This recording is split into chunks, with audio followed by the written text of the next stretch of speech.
Olá, você está no canal Amador. Vamos falar de mais um conto do livro Contos Fantásticos do século XIX, aqui pelo Ítalo Calvino. Se trata do terceiro conto desse livro que finalmente eu li, que é O Homem de Areia, do Hoffman.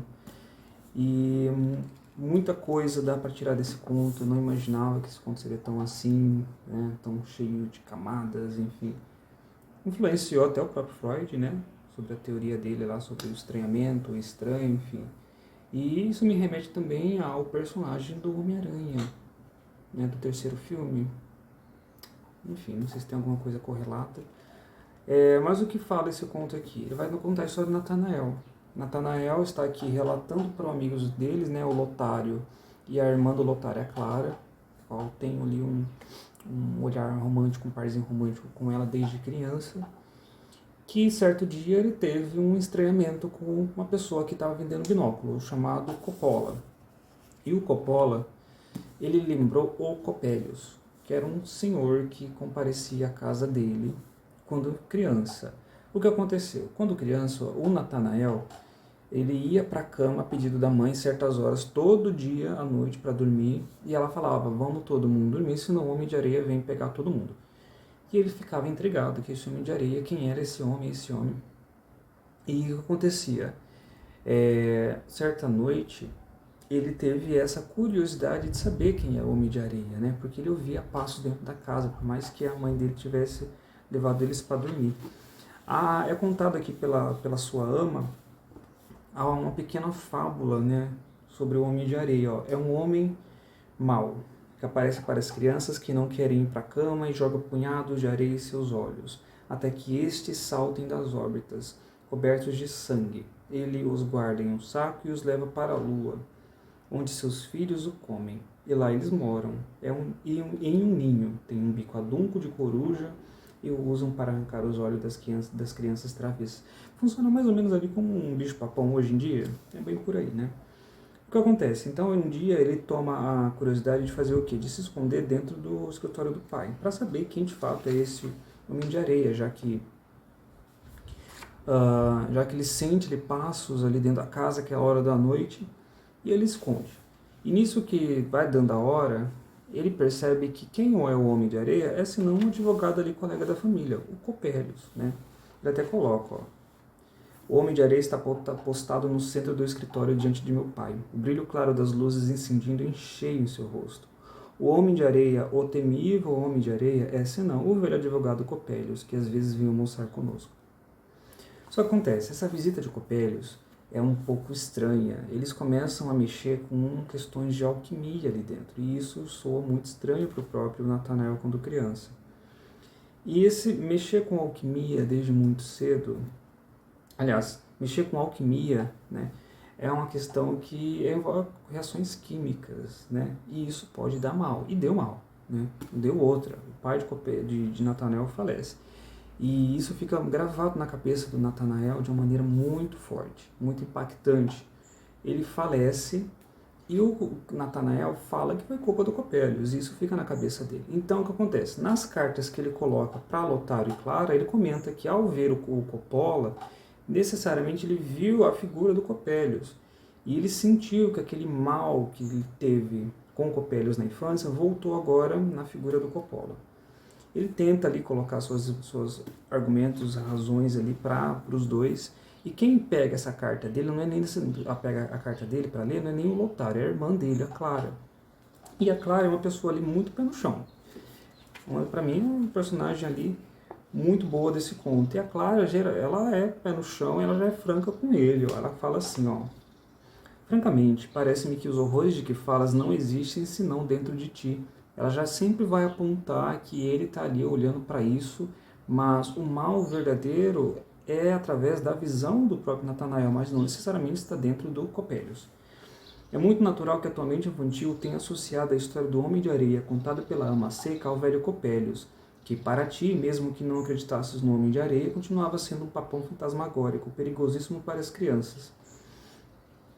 E ela comenta que o que aconteceu com o pai dele foi uma questão de coisas, reações químicas que acontecem naturalmente dentro dali do mundo da alquimia, né, vamos dizer assim. E é claro que o Natanael não aceita esse tipo de opinião, ele é contrário, por mais que ele ama a Clara, essa opinião dela, ele acusa ela de, você é um autômato sem vida, você não consegue enxergar, você não tem sensibilidade de enxergar aquilo que eu estou vendo em Copélios, né? E a Clara é descrita necessariamente como um ponto de clareza dentro da história, né? É colocada aqui, ó, por exemplo, os olhos de Clara comparados ao lago Ruiz-Dael, né, no qual se refletia um azul puríssimo do céu despejado, a beleza dos bosques e das flores e de toda a vivacidade alegre e multifacetada. O próprio texto já vai aqui colocar vivacidade dentro de Clara, enquanto o próprio Natanael acusa que ela não é sem vida, né? E realmente era assim, Clara tinha a vívida fantasia de uma criança alegre, serena e inocente, um coração doce e profundamente feminino, e uma inteligência lúcida e sagaz. E mais abaixo ele comenta que Natanael estava reduzido a sonhos e pressentimentos, que foi isso que estranhou a ele, né? E ele vai ficar nesse embate desde muito tempo, passando dessa vida de criança e carregando isso.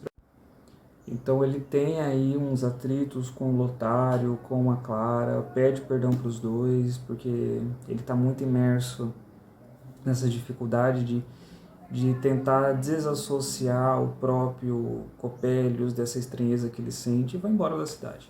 E nisso que ele está em outra cidade, ele começa a ter uns estudos com o Spallanzani, se não me engano é ciências, mas deve ser alguma coisa parecida. E o Spallanzani tem uma filha, a Olímpia. Essa Olímpia é muito peculiar. E o Natanael acaba tendo uma paixão arrebatadora por ela. Nisso que ele tem essa paixão que é necessariamente até esquece da Clara, propriamente dito. E quando ele descobre ali o que de fato, o segredo de Olímpia é algo ali bem arrebatador na vida dele.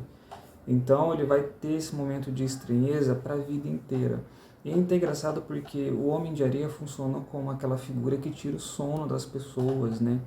Deixa as pessoas ali intrigada, joga areia no olho da pessoa, a pessoa enxerga mal, né? Começa a irritar os olhos. E essa estranheza que ele tem de Copélios nada mais é que essa irritação, mas não necessariamente nos olhos dele, mas principalmente na percepção, né? Ele olha, mas não percebe aquilo que está olhando, ele vê aquilo, mas não tem a real dimensão do que ele está olhando. Então ele está inerte a esse mundo onírico, né, esse mundo imaginário, ou como a Clara disse, nessa credulidade que ele tem da figura do mal que o próprio Copélios tem na vida dele, né?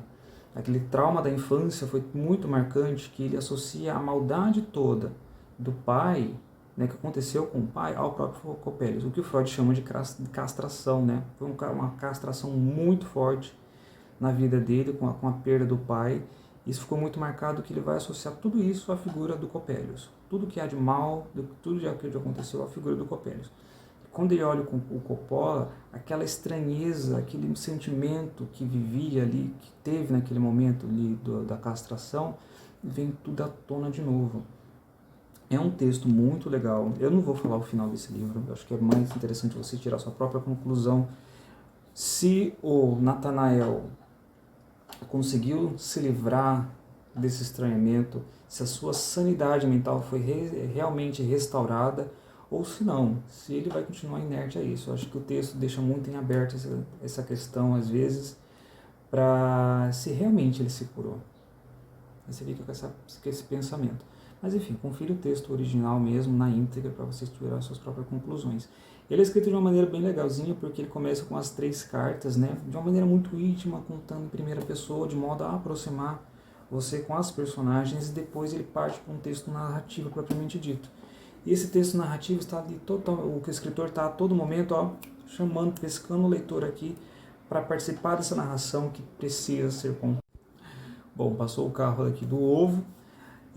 Fica a dica aqui desse conto maravilhoso, é um conto fantástico, é um conto que você vai ter vários temas, vai sair vários insights aí durante a leitura desse conto, e que realmente é um conto que fala sobre sanidade mental, loucura e esse estado onírico fora da realidade que as pessoas podem ou não viver devido a esse estranhamento. Quem nunca teve um estranhamento da vida, né? Fica a dica desse conto, deve ter inteiro na internet, porque é um conto antigo, e vamos ver, né, se tem alguma coisa a ver aí com o Homem de Areia do Homem-Aranha. Bom, você gostou do vídeo, curta, se inscreva no canal, tem vídeo aí pelo menos toda semana e até a próxima.